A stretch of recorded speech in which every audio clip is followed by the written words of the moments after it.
저번에는 제가 녹화를 하면서 연속 방송으로 알랭드 보통의 불안, 그 빨간 책 불안이란 책에 대해서 일단 제가 왜 이런 동영상을 찍게 되는 목적과 첫 번째 알랭드 보통의 현대인의 불안 중에 사랑 결핍이란 내용에 대해서 제가 나름대로 해석한 방법대로 설명을 한번 드렸습니다.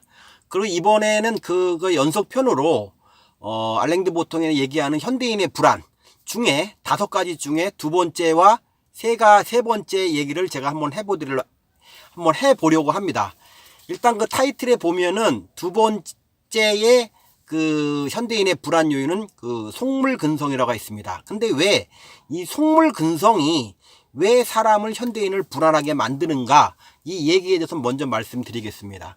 일단 간단하게 이 속물근성이라고 하는 데에서 어떤 자기가 그 설명을 한 게 있습니다. 영국에서 유래됐던 어떤 과정들에 있지만, 일단 현실적으로 바라보는 그 속물근성이라고 하는 것은 사람이 갖고 있는, 이 사람이 처음에도 얘기했지만 지위에 대해서 얘기를 많이 했습니까? 포지션, 스테이투스라고 할 수 있지만 여기선 위치라고 해석을 하는 것이 더 이해하기가 더 편하다, 저는 이렇게 생각하고 있습니다. 그래서 사회에서 차지하고 있는 위치 그 자체를 인간의 가치라고 다시 그 동일시하는 거죠. 쉽게 말해서 돈이 많다, 그리고 이 사람은 벌써 이미 인간의 가치가 굉장히 훌륭한 사람으로 돼 있고, 명성이 높다, 이 사람은 뭐 도덕적인 거와 상관없이 이 사람은 이미 높은 수준의 어떤 훌륭한 사람이 돼 있다고 얘기하지만, 최근에 매스미디어에 보게 되면은 훌륭하다고 생각했던 사람들, 또는 있지 않습니까? 이번에 미투 사건에서도 보다시피 훌륭하다고 생각하는 사람들이 결국 훌륭하지 않은 행동을 하고 그런 행동을 하는 것을 볼 수가 있습니다. 그래서 이 사람들이, 속물들이 생각하는 것은 일단 그런 거죠. 표면에 보인 것이 자체가 그 사람의 본질이고 본 가치이다 라고 생각하는 사람들의, 속물들이 생각하는 기본적인 생각이라고 할 수가 있겠습니다. 쉽게 말해서 이 사람이 우리가 어느 사람을 보면 되냐, 척하면 아실 겁니다. 속물이라는 것은 뭐 학교는 어디 나왔어요 이렇게 물어본다든가, 어디 사세요 라든가, 직업은 뭐예요 이렇게 물어본다든가, 직업을 물어보는 건 괜찮은데 뭐 연봉은 얼마가 되십니까, 아니면 뭐 아파트는 몇 평을 살고 있습니다, 이런 식으로 외부 조건, 사회에서 주는 어떤 조건에 따라서 그 안에 들어가면 이 사람은 뭐 도덕적이든 뭐 어떤 방식으로든 뭐 다 완벽하고 훌륭한 사람이라고 가치를 갖다 쌤쌤이 동일시하는 사람들이 바로 속물근성입니다. 근데 이 속물근성에 우리는 왜 불안한가 라고 생각하는 것이 이 사람의 얘기인데, 쉽게 말해서 우리가 생각하는 속물근성은 아까 예를 들었지만은 지금 우리들이 별로 좋아하지 않는 사람 아니겠습니까? 별로 평소에도 친하고 싶지 않은 사람들이 속물근성을 가진 사람인데, 이 떨어져서 어떤 공간에서 숨을 쉬는 것도 별로 좋아 보이지 않으나, 어떤 식으로 불안감을 더 느끼냐면 그런 사람들한테, 그리고 속물근성 가진 사람들한테 내가 받은 어떤 대우, 그 대우는 절대 낮은 지위, 낮은 위치에 있는 사람들은 그 속물근성을 가진 사람한테 좋은 대우를 받을 수 없습니다. 아까 1편에 얘기했던 사랑 결핍과 같이 우리한테 호의적인 눈을 보지 않죠. 너는 낮은 위치가 있기 때문에 낮은 이유가 있다, 넌 아마 뭐 노력하지 않까, 성실하지 않다든가, 아니면 머리가 나쁘다든가, 재능이 없다든가, 이런 식으로 연결을 시켜버리는 어떤 무시 또는 경멸하는 그런 태도를 갖고 있다는 거죠. 그러면 그 속물근성을 가진 사람은 어떠냐? 있는 사람, 가진 사람, 명예 있는 사람, 영향력 있는 사람, 이렇게 대우를 하지 않습니다. 아까 다시 1편과 연결되면 그 사람들한테 무한 존경과 무한 관심과 무한 호의를 베풀면서 알랑방구를 끼는 그런 사람들이 지위가 낮은 사람한테 완전히 그거와 다른 어떤 행동을 취하기 때문에, 우리는 그런 대우를 받을 때 이미 낮은 지위에 있는 것도 불안하고 짜증나 죽겠는데, 그런 속물들한테 내가 대우를 받고 있다고 생각하게 되면 이미 한층 더 그 어떤 지위를 쟁취하지 못한 그거에 대한 불안감을 느낀다, 이런 얘기입니다. 굉장히 이 그 두 번째 내용은 굉장히 그 단순합니다. 이 단순한 문제이기 때문에 뭐 이렇게 더 생각할 것도 없다 이렇게 생각하지만, 여기서 저는 한 발짝 더 나가 보겠습니다. 그러면 속물근성을 가진 사람한테 이 부당한 대우를 받는 낮은 위치에 있는 사람만 불안한가?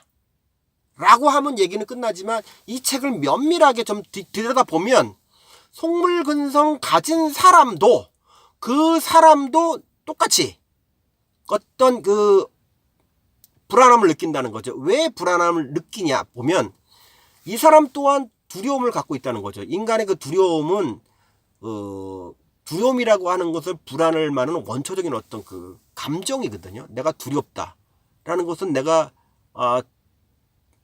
잘못하면 누구한테 팽개쳐질 수 있다 이런 느낌을 갖고 있거든요. 그렇기 때문에 이 사람 또한 자기가 갖고 있는 속물의 유치, 그러니까 그 사람이 속물구치는 최소한 속물의 가치를 가진 사람은 자기도 어느 정도의 부, 명예, 영향력 또 지위를 갖고 있는 사람일 거라고 자기가 전제를 하고 있겠죠.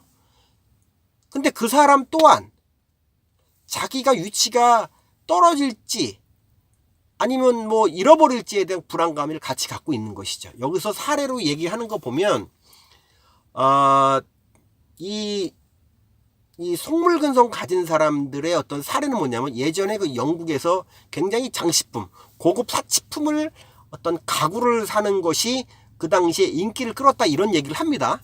근데 그 인기의 에피소드는 중요한 게 아니고 그 속물근성 가진 자들, 가진 사람이라고 하는 사람들을, 성공한 사람들이 하는 사람들이 그 왜 사치품을 그렇게 살라고 애를 쓰고 소장하려고 애를 쓴가, 그 이면을 바라보면 그 사람 또한 다른 사람 눈이죠. 또 다른 사람이 눈이 나옵니다. 다른 사람 눈, 다른 사람이 부여한 어떤 가치, 아니면 사회에서 제시하는 어떤 관심받을 사람들의 대상 안에 자기가 포함이 되어 있지 않다면 자기도 불안할 수밖에 없는 거죠. 그래서 이 사치품을 사고 비싼 사치품을 산다는 자체가 인간으로서 어떤 원하는 거를 사고자 하는 어떤 그 구매 욕망이 아니고 내가 그것을 갖고 있어야지만이 다른 사람 눈이 저 사람은 저런 소중하고 비싸고 럭셔리한 어떤 사치품을 갖고 있어서 저 사람은 우리한테 존중을 받을 수 있는 가치가 되어 있는 사람이다 라고 그 관심, 여기서 얘기하는 사랑, 그런 것을 갖고 싶기 위해서 그 속물 근성을 가진 사람들도 사치품을 구매한다 이런 얘기입니다. 결국은 이 얘기는 뭐냐면 여기서 얘기하는 것은 잘못 읽으면은 속물 근성한테 가진 사람이 우리가 받는 대우가 부당하기 때문에 괴롭다라고 할 수 있지만 끄트머리를 읽다 보면은 속물 근성 가진 사람 자체도 어떤 다른 사람의 눈에 대해서 굉장히 두려워하고 그걸 유지하고 싶어하는 욕망이 있다. 그렇기 때문에 그 사람들도 내나 같이 불안함을 느끼고 있다.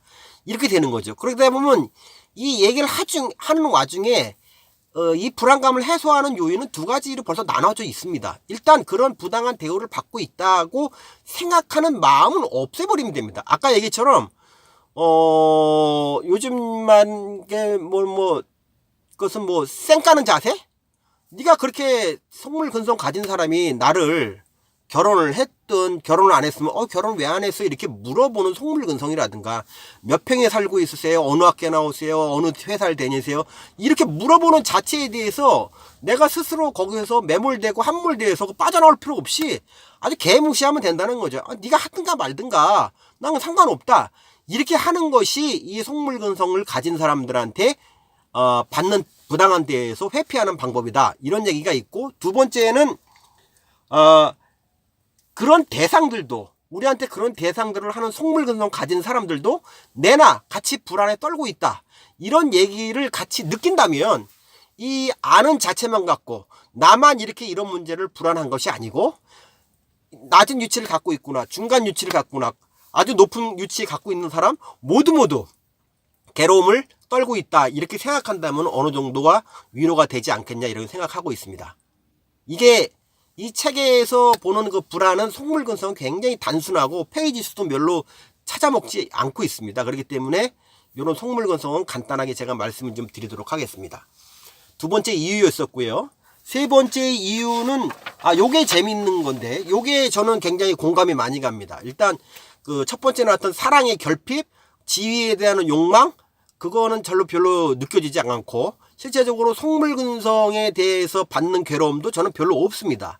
왜냐하면 아까 말씀드렸듯이 저는 그렇게 속물들이라고 하는 사람들이 내 주변에 그렇게 별로 없었던 것 같고, 저한테 그런 속물근성을 가진 그런 태도, 내가 갖고 있는 위치라든가 이런 식으로서 나를 괴롭히는, 그래서 내가 괴로워했던 적이 별로 없습니다. 물론 속물들은 이런 생각을 갖고 있습니다. 일단 사람을 좋은 관계를 유지하고 있죠. 쉽게 말해서 회사를 얘기하게 되면은 자기한테 도움을 줄고 이득을 줄 수 있는 사람한테 굉장히 잘합니다. 뭐 평생 형님으로 모시겠다든지 아니면 뭐 은인으로 모시겠다든지 이런 식으로 그 아주 충성을 맹세하는 말을 하죠. 물론 정치계에서도 그 줄이 있으면은 성공하기 위해서 그런 얘기를 합니다. 예를 들어 상사가 있는데 상사가 자기 끌어주는 상사가 있다면 자기가 형님 은혜를 무릎을 꿇고 종처럼 행동하고 이런 행동을 하죠. 그러나 여기서도 마찬가지, 상사가 어느 날 갑자기 회사를 그만뒀다. 그럼 이 속물근성 가진 사람은, 후배는, 부하 직원은 어떻게 하겠습니까? 그 여적과 형님으로 모시겠다, 은인이었습니다, 딸랑이 했던 그 사람을 개무시한다는 거죠. 외부적 환경이 바뀐 거죠. 왜? 그 사람은 더 이상 나한테 그 고가, 인사고가를 채점할 수 있는 사람이 아니기 때문에 그 사람은 나를 케어할 이유가 전혀 없다는 것을 생각하게 되는 겁니다.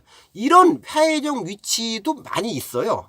관계 속에도 굉장히 많습니다. 어떤 높은 지위가 있는 사람이 그런 것도 아니고, 또 중간 지위가 아니라 아주 낮은, 자기보다 낮은 사람들도 결국 자기한테 그런 속물들이 나를 괴롭힐 수가 있다는 거죠. 예를 들어서 내가 어떤 회사를 다니면서 영향력을 발휘할 수 있어요. 그 사람의 그 회사 다니는 물건을 갖다가 지속적으로 대량으로 많이 사줄 수 있는 능력이 있다든가, 아니면 그 사람에게 도움이 될 수 있는 오다를 줄 수 있는 그런 위치에 있다면 그 사람은 저한테 무지하게 잘하죠. 그렇지만 내가 환경이 바뀌어서 내 그 자리가 없다든가, 아니면 내 그 회사를 그만뒀다. 어떻게 하겠냐는 거죠. 그럼 그 사람은 나보다 지위가 높은 사람이 아니죠. 아님에도 불구하고 나보다 어떻게 보면은 갑과 을로 봐서 을이었었지만은 그 사람의 가치, 온전한 가치, 인간관계에 본질을 두지 않고 이익관계를 둔 그 사람은 저를 어떻게 하겠습니까? 내 팽개치는 것다는 거죠. 그렇기 때문에 이 속물근성은 가진 자와 안 가진 자와, 높은 사람, 낮은 사람의 차이가 아니고 사람 간의 관계에서도 굉장히 많다는 겁니다. 동료 간에도 있고, 부하 직원도 그럴 수 있고, 업체 사람도 있고, 상사도 그럴 수 있고, 모든 만나는 사람들은 그 속물근성을 가졌다고 볼 수 있고, 그 사람한테 우리가 해를 당해서 수치스럽든가 모멸감을 느껴서 불안할 수 있다, 이런 느낌을 가질 수 있다라고 제가 첨언을 한번 드리고, 근데 그런 거에 대해서는 제가 그 첫 번째, 두 번째는 별로 그 영향을 받지 않아서 괴롭고 우울했던 적은 별로 없다, 이렇게 말씀드리고, 대신 이 세 번째 나오는 이 제목, 이게 세 번째 타이틀이 기대라고 써 있습니다. 조그만 타이틀은 기대. 그러니까 불안의 원인, 기대, 이렇게 써 있는데, 저는 기대라고 한 권을 읽게 되면은 그게 맞춰지지가 않더라고요. 저는 이 책을 아까 저번에 말씀드렸듯이 한 10번 읽으면서, 왜냐면 그 타이틀에 이렇게 제가 그 기대라는 타이틀을 보고서 밑에를 내용을 읽는 경향이 있었던 것 같아요. 근데 그런 식으로 읽게 되면 이 내용을 전혀 파악하기 어렵습니다. 왜냐면 여기서 내용을 작은 내용으로 보면은 한 세 가지가 있어요. 여기서 첫 번째 얘기하는 것이 기대가 아니고 첫 번째는 비교입니다. 비교가 먼저 나와요. 그 다음에 두 번째는 먼저 평등이라고 나옵니다. 그 다음에 무제한의 기회가 나옵니다. 그리고 기대가 나옵니다. 이게 네 가지가 나옵니다. 네 가지가 나오는데 여기서 기대는 하나밖에 안 들어가 있죠. 나머지는 비교가 있죠. 비교, 평등, 무제한의 기회가 이 평등이랑 기대랑 어떻게 연결이 됐고, 왜 기대가 우리를 불행하게 하는지를 보려면 이 카테고리, 이 기대라고 하는 원인에는 최소한 세 가지 정도로 나눠야 됩니다. 일단 비교라는 것을 집어넣어야 돼요. 이게 나와 있습니다. 이게. 그래서 여기서 첫 번째 재밌는 얘기, 나름대로 이 책이 너무 재밌는 이유는 그램대로 이렇게 외워두면은 어딘가 써먹을 수 있는 어떤 그런 것들이 나와요. 뭐 철학자들이나 사상가들이 이렇게 쓴 글이 있는데 굉장히 공감 가는 게 많습니다. 저도 한 10가지 정도가 이게 있는데, 그 중에 하나가 이런 겁니다. 우리가 살아온 인류 역사상 우리는 굉장한 어떤 그 부와 어떤 경제적인 진보를 일으켰고, 경제적인 혁신을 일으켰고, 지금 어마어마하게 우리가 이런 데서 살고 있다. 그리고 전혀 우리는 절대적으로 절대 결핍, 절대 궁핍, 그러니까 쉽게 말해서 우리가 밥이 없어서, 쌀이 없어서 이렇게 굶은 경우는 없죠. 그리고 뭐 예를 들어서 추위에 떤다든가, 아니면 뭐 더워서 미치고 팔딱 뛴다든가, 아니면 뭐 멧돼지를 못 잡아갖고 뭐 쫄쫄쫄 굶는 그런 것은 절대 없다. 이런 절대 빈곤에 완전히 우리가 궁핍에서 해방이 됐는데도 불구하고 우리는 여전히 궁핍감을 느끼고 궁핍에 대한 불안감이 굉장히 크다. 여기서 얘기하는 절대적 궁핍은 사라졌으나 현대인은 궁핍감과 궁핍의 공피는 오히려 더 많아졌다는 얘기죠. 왜 이렇게 생겼느냐라고 하는 것이 자세히 읽어보면 비교라는 말입니다. 비교가 나옵니다. 이미 여기서 얘기하는 것은 우리가 어마어마하게 진보된 사회, 문명사회에 살고 있지 않습니까? 저도 지금 차에서 그 카니발 9인승에서 찍고 있는데, 감히 내가 이 차를 갖다가 한 뭐 100년 전에는 아무도 못 끌었던 차 아닙니까? 뭐 고종이나 이렇게 왔던 사람들이, 이런 사람들 왕이나 그 이상한 차 지금 보면은 알지도 못하면 뭐 구루마 비슷한 차를 타고 다녔다는 거 아닙니까? 여기서 한번 생각해 보는 거죠. 이 사람이 얘기하는 궁핍에 대해서 왜 우리는 절대 궁핍을 회피했는데도 불구하고 우리는 불행한가? 라고 물어보는 것이 우린 충분하지 않느냐, 이렇게 제시를 한다는 거죠. 쉽게 말해서 우리 조상들이 못 먹던 것을 다 먹고, 그러니까 쉽게 말해서 이렇게 한번 생각해 보죠. 100년 전 1919년 전에 김인현 3월 1일 날 독립 유관순 열사가 대한독립 만세를 했던 그 100년 전 아닙니까? 100년 전을 한번 생각해 보면은 과연 의식주를 따져서 한번 생각해 보는 거죠. 지금 겨울에 그때 당시에는 제가 알기로는 호껍데기 하나 입고서 겨울을 갖다 살았다는 거 아닙니까? 손바지, 속옷은 진짜 특정한 사람만 입었던 그런 옷이었다는 거죠. 그럼 지금은 어떻습니까? 우리는 거의 뭐 오리털 파카를 뭐 솜으로 된 파카를 넘어서 오리털도 아니고 뭐 거위털에 무슨 아주 좋은 부위만 만들어 갖고 우리가 오리털 파카를 사 입고 겨울을 지내고, 겨울을 그렇게 입고 지낼 뿐만 아니라 히터를 트죠. 겨울 차를 타면 히터를 트고 집에 가면 오는 히터를 틀기 때문에 추워야 될 이유가 별로 없습니다. 그럼 겨울에도 그렇게 살죠. 여름에 그 왕들도 감히 우리처럼 뭐 매일같이 프리미엄 무슨 고기를 먹고 소고기를 먹고 닭고기를 먹고 치킨을 먹겠습니까? 그것도 현재 사람들이 훨씬 더 풍요롭다는 거예요. 아까 옷 얘기했지만 집도 마찬가지지만 집에 어느 집을 가더라도 특히 몇 명의 소수의 집을 빼놓고선 다 보일러 겨울에 추우면 보일러 빵빵에 들어서 진짜 호껍데기만 하나 입고 있어도 살 수 있는 어떤 풍요로움을 갖고 있고, 여름에는 아무리 더워도 옛날엔 뭐 죽순입니까 뭡니까 죽부인을 껴안고 이렇게 잤지만 죽부인 껴안고 자는 사람이 어디 있습니까? 그냥 리모컨으로 에어컨만 틀면은 밤에도 열대야 25도, 밤에도 25도 열대야에도 에어컨만 틀어놓고 선풍기만 틀어놓으면은 그 더위를 모면할 수 있는, 너무너무 100년 전과는 상상도 못할 의식주의 세계에 살고 있지만 우리는 나는 매일 모자라다는 거죠. 나는 모자란 존재다. 왜? 충족되지 않기 때문에. 왜 충족되지 않았느냐? 라고 하는 게 이 사람의 불안의 원인이 첫 번째가 비교라는 거죠. 비교. 우리가 옛날 조상, 이 돌멩이 들고 멧돼지 잡으려는 그런 조상, 아니면 삭 깎고 농사 짓던 그 동상보다 비교를 할 필요도 없어요. 감동도 안 받습니다. 공감도 안 받아요. 그리고 왕하고 지난 100년 전의 왕이랑 2000년 전에 진시황이랑 비교해도 누구도 공감을 안 하고 동의를 할 수가 없는 거죠. 그러나 중요한 것은 뭐냐? 내 주변에 있는 사람, 내가 늘 만나는 직장 상사, 직장 동료, 동기생, 아니면 고등학교, 중학교 동창생들, 아니면 우리 옆집 뭐 순돌이 아빠, 순돌이 엄마, 이런 사람들, 친구들, 사회에서 만나는 이런 보통의 사람들과 우리가 비교를 한다는 거죠. 비교. 그래서 이 사람이 뭐라고 얘기하냐면, 이렇게 풍족함에도 우리가 괴롭고 우울하고 쓸쓸하 그런 괴로움을 갖는 것은 우리 주변에 있는 사람과 비교를 해서 그렇다는 거죠. 비교. 그게 현대인이 갖고 있는 풍요롭게 사는 중에도 늘 우울하고 없이 보이고 모자라고 찌질한 놈이 되는 것은 비교다. 이런 얘기를 하고 있는 겁니다. 그게 이 기대에서 첫 번째 이유입니다. 두 번째는 이 사람이 평등이라는 단어를 쓰는데, 평등이라고 하는 단어를 쓰게 되면 여기가 또 이해가 굉장히 어렵습니다. 평등과 연결된 단어들이 중간중간에 있는데 그거를 같이 링크를 시켜야지만이 이 평등이 왜 우리를 괴롭게 하는지 두 번째가 이유가 되는 겁니다. 이 평등이라는 걸 생각해 보는 것은 이런 거죠. 평등사회, 민주주의든 평등이든 평등사회는 뭐가 전제가 되냐면 옛날에는 다 신분사회를 전제를 놓고 봐야 되는 겁니다. 옛날엔 왕, 귀족, 기사 뭐 태어나는 대로 그냥 태생이 그냥 정해진 거 아닙니까? 노예는 노예고 서민은 서민이라고 나와 있지 않습니까? 이 평등하지 않았어요. 굉장히 불평등했어요. 신분사회가. 그러니까 이 불평등한 사회에 살고 있는 사람 또한 뭐 컴플레인이 별로 없습니다. 뭐 태어나서 귀족되고 태어나서 왕이 되고 태어나서 기대되고 태어나서 영주된 사람한테 감히 노예가 평민이 어떻게 내가 너 불평당하고 항의한다고 할지라도 그게 별로 의미가 없어요. 그러니까 이렇게 사는 사람 게 당연하다고 생각하는 거죠. 그리고 자기 주변에 사는 사람이 다 불평등한 사람, 평민들, 노예들, 신분이 낮은 사람 살기 때문에 별로 자기가 비교할 필요도 없어요. 평등으로 인해서 내가 괴로워할 일이 별로 없어. 그러나 현대 사회에서 생기는 어떤 이 불안감이라고 하는 것은 신분사회가 완전히 무너졌죠.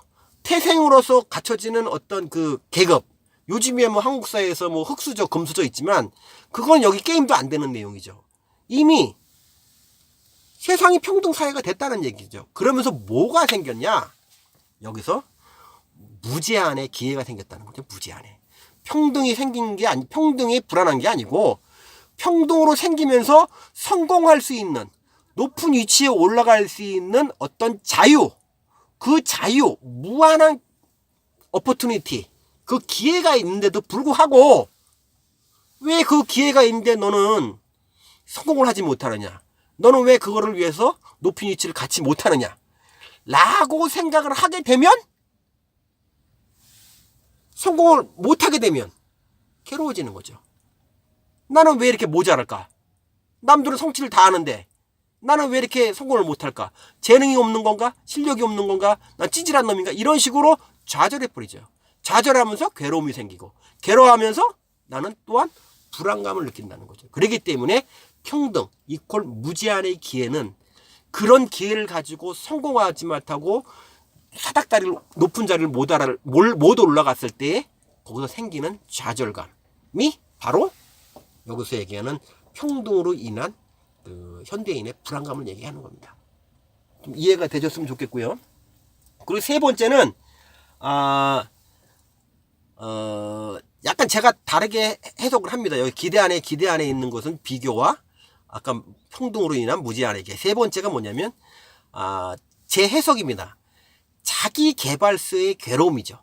자기 개발서. 여기서 얘기하는 평등이 일부가 들어가서 해석이 돼야 돼요. 자, 왜냐하면 아까 말한 신분 사회가 무너지기 시작했죠. 무너지기 생각하면 누구든지 성공할 수 있는 길이 생긴 겁니다. 그래서 이 자기개발서라는 게 생겼는데 저는 이 자기개발서가 20세기의 산물인 줄 알았습니다. 사실. 근데 이 책을 보고 나서 깜짝 놀란 것이 19세기 초. 그러니까 19세기 초에도 우리가 얘기하는 자기개발서. 그때 당시엔 뭐냐면 자수성가를 한 사람들이 자서전 같은 거죠. 아니면 자수성가한 사람이 영웅담. 이런 책들이 그때 벌써 이미 19세기 초부터 이게 되게 많이 생겼다는 거예요. 자기가 노력하고 습관을 바꾸고 성공하겠다는 마음이 있으면 그리고 아침에 일찍 일어나면 충분히 성공할 수 있다. 라는 어떤 책을 갖다가 그때 당시에 또 엄청 나왔다는 거예요. 벌써 19세기 초에. 그러면 여기서 뭐가 되냐면 제가 얘기하는 자기개발에서 그때 당시에 성공한 사람, 자수성가한 사람이 자서전이 그 주변한테 성공을 하고 싶어하는 사람한테 굉장히 유스풀 팁이 된 거죠. 중요한 정보가 된 거예요. 야, 나도 저렇게 바꾸고 습관을 바꾸고 저런 마음 자세를 바꾸게 되면 나도 저 사람처럼 자수성가해서 좋은 위치를 가겠지 라고 생각을 하는 좋은 장점을 부여했던 건 사실입니다. 그러나 여기서 얘기하는 그럼에도 불구하고 그런 자수성가의 자서전이나 영웅담이 어떤 사람한테는 슬픔을 줄 수 있다는 거죠. 왜?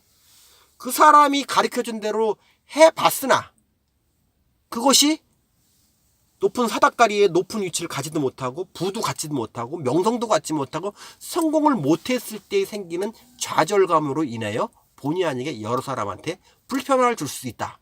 이렇게 해석되는 거죠. 그래서 한 예를 들어보면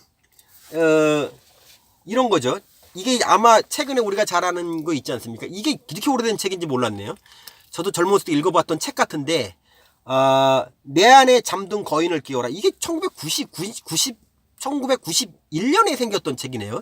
이게 엄청나게 오래된 책이네요. 거기에 스토리는 여러분들 아시겠지만 그런 거 아닙니까? 그 주인공이 이름도 모르겠지만 그 사람이 불황에 살았고 넉넉하지 않았고 거지 같은 아파트에 살았지만 자기가 인생을 한번 바꿔보겠다. 그래서 버릇을 바꿨다. 7가지에서 자기가 혁명적으로 자기 스스로 바꾼다 그래서 그렇게 바꿔서 뭐 돈을 억수로 많이 벌어갖고 내가 훌륭한 사람이 됐다. 이런 얘기에 대한 게 자기계발서의 어떤 얘기겠죠. 지금도 내나 마찬가지로 그런 책이 유사책이 너무 많지 않습니까? 나중에 제가 뭐 자기계발서에 대해서 얘기를 한번 해보겠지만 뭐 이런 식으로 버릇을 갖춰라 무슨 뭐를 해서 성공하는 방법 이렇게 같지만 실제적으로 그 얘기를 따라해서 그 사람처럼 성공하는 사람은 하늘의 별 따기라는 거죠. 그렇게 성공하는 사람이 거의 드물죠. 그 사람은 왜 성공을 했냐면 그 사람의 독특한 기질, 환경, 결정, 보이지 않는 여러 가지 요건들, 뭐 운이라고 할 수 있지만 그 밑에 기질, 우리가 나는 이랬어요 저랬어 버릇을 고쳤다고 하는 게 아니라 그 보이지 않는 사람들이 갖고 있는 표면화되지 않는 기질, 성향, 운, 환경들이 있습니다. 그런 것들이 그 사람이 책에서 얘기하는 거랑 매치가 됐기 때문에 성공할 수 있는 것이지, 지금 그 사람 책을 우리가 똑같이 하라고 하면 1부터 100까지 똑같이 하더라도 성공할 가능성은 굉장히 모호하다. 이렇게 볼 수가 있습니다. 이래서 그 자기계발서로 인해서 성공을 하지 못한 사람이 어떤 괴로움이 지금 이 기대에서 나오는 그 현대인의 불안이다 이렇게 얘기를 하고 있습니다. 그래서 여기서 그나마 이렇게 얘기가 됐는데 그 중에 이 원인은 2가지 파악됐지 않습니까? 지금 뭐 2가지 얘기했던 속물근성이라든가 기대 안에 비교, 평등으로 인한 무제한의 기대, 자기계발서에 통한 실패에 의한 슬픔 이런 게 있는데 여기서 이 책의 기본적으로 요건이 그런 거 아니겠습니까? 구성이 앞에 5가지는 이 현대인의 불안을 얘기했고 뒤에 대해서는 해법이라고 한 5가지를 제출하는데 이 책을 읽다 보면은 뒤까지는 갈 필요가 없습니다. 이 문제에 대해서는 이미 제시해놓고 이 안에 답을 갖다 이미 제시를 했습니다. 뒤에 있는 그 5가지의 해법은 인간이 가질 수 있는 보통 불안에 대해서 해소하는 방법이지 지금 얘기했던 이 부분에서도 마찬가지로 답을 줍니다. 그 답은 제가 이렇게 그대로 제가 의견이 아니라 있는 그대로 제가 그 해법을 찾으면 첫 번째 얘기는 비교로 생기는 어떤 불안감, 풍족함에도 불구하고 우리가 부족함에 생기는 이 불안감을 어떻게 해야 되느냐, 이거 뭐 장자크 루소가 얘기했다는 건데 어느 정도 동의가 됩니다. 우리가 비교할 때 우리는 되게 대단한 사람인가 그 비교를 하지 않는다. 여기서 얘기하는 것은 뭐 군대에 있는 뭐 쫄병이 장군하고 비교하지 않는다. 그러니까 그 알랭드 보통을 어떤 그 테드에서 프로그램 나오면 자기는 영국 여왕이랑 비교하지 않는다. 그 사람 특별한 사람이지 내가 왜 비교를 하느냐. 내가 비교하는 사람은 우리가 이거 보이고 있는 이런 사람들이다. 눈에 보이는 사람들, 같이 공동체에 살고 있는 사람들 있지 않습니까? 근데 이런 사람들이 나를 괴롭히는 비교의 대상이 된다. 예를 들어서 그 사람이 내가 갖고 있지 못한 부를 갖고 있어서 그 사람을 시샘을 한다든가, 내가 갖고 있는 지식이 없는데 그 사람이 갖고 있어서 내가 시기를 하고 질투를 해서 불행해 된다든가, 아니면 그 사람이 내가 나보다 좋은 대학을 갖고 있기 때문에 시샘을 하고 질투를 한다든가, 이런 식으로 비교하는 거죠. 평수의 비교, 여러 가지 대학을 비교, 나는 백수인데 쟤는 취직을 했기 때문에 했다. 이런 사람들이 주변에 되게 많다는 거죠. 그래서 이 비교로부터 해방되고 비교로부터의 불안을 해소하기 위해서는 여기서는 그 사람들하고 일정하게 물리적인 거리, 물리적이라는 것은 아예 보이지 말라는 거죠. 일부러 안 볼 수 있으면 보지 말라는 겁니다. 그리고 심리적인 거리, 그 사람도 심리적으로 비교하는 어떤 자체를 갖다가 멀리 하면 내 반경에서 내가 부러워하고 시샘하고 질투할 수 있는 대상들이 내 눈에 보이지 않으니까 그것만 갖고도 이미 그 불안을 해소할 수 있지 않느냐. 이게 제 얘기가 아니라 장자크 루소가 얘기하는 어떤 비교로부터의 해방될 수 있는 방법을 제시했는데, 저는 이거 굉장히 공감하는 방법입니다. 저도 이 생활에서 이런 방법을 선택합니다. 웬만하면 내가 불편하게 굳이 쫓아다니면서 어떤 공동체를 쫓아다니면서 비교 대상이 내 스스로 돼야 되느냐 라고 하는 것은 내가 바보 같은 짓이다 라고 생각하기 때문에 이런 것을 회피하고 나만의 활동, 그리고 내가 온전하게 내가 이렇게 비교하지 않을 만한 사람들, 내 그릇이 고만고만해도 내가 내 스스로를 자책하지 않고 폄하하지 않고 비하하지 않는 사람 간의 만남으로써 내 스스로의 만족감을 높이는다, 이런 생각을 하기 때문에 저는 이거에 이 해법에 대해서는 약간 동의를 하고 있습니다. 그리고 또 하나가 중요하기 때는 평등으로 인한 무제한의 기회, 그리고 기대를 많이 함으로 생기는 어떤 이 불안감에 대해서는 일단은 되게 굉장히 염세적인 것 같지만 그것도 나름대로 저는 동의가 될 수 있는 게 있습니다. 일단 여기서 표현하는 것이 무엇이면 행복한 방법을 얘기를 하죠. 우리가 욕구죠. 리콰이어먼트죠. 욕망 같은 거. 욕망을 채우는 것도 중요하지. 채우는으로써 우리가 행복할 수 있는 방법도 있지만 이 욕구를 내려놓는 거. 이 욕구를 약간 저버리는 방법도 이 큰 기대에서 약간 멀어질 수 있기 때문에 우리가 나름대로 그로부터 행복해질 수 있지 않겠느냐. 그러니까 낮추는 거, 자기 욕구를 낮추는 거. 욕망을 해서 막 달려가고 욕망이 성취되면 좋지만 욕망이 무너졌을 때 그 좌절감, 불안, 두려움이 불안이 원인이 되니 아예 네가 갖고 있는 욕구를 밑으로 좀 낮추면은 그것은 네가 성취해서 충족해서 느끼는 그런 행복보다도 큰 행복을 가질 수 있다. 이런 거기 때문에 작은 욕심이 큰 행복을 가질 수 있다.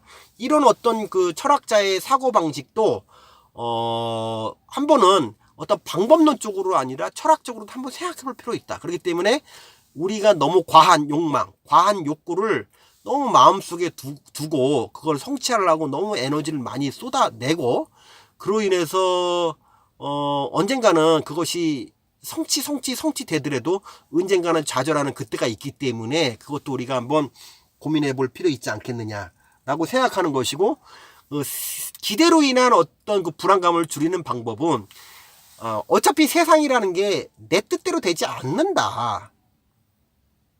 이게 굉장히 중요한 겁니다.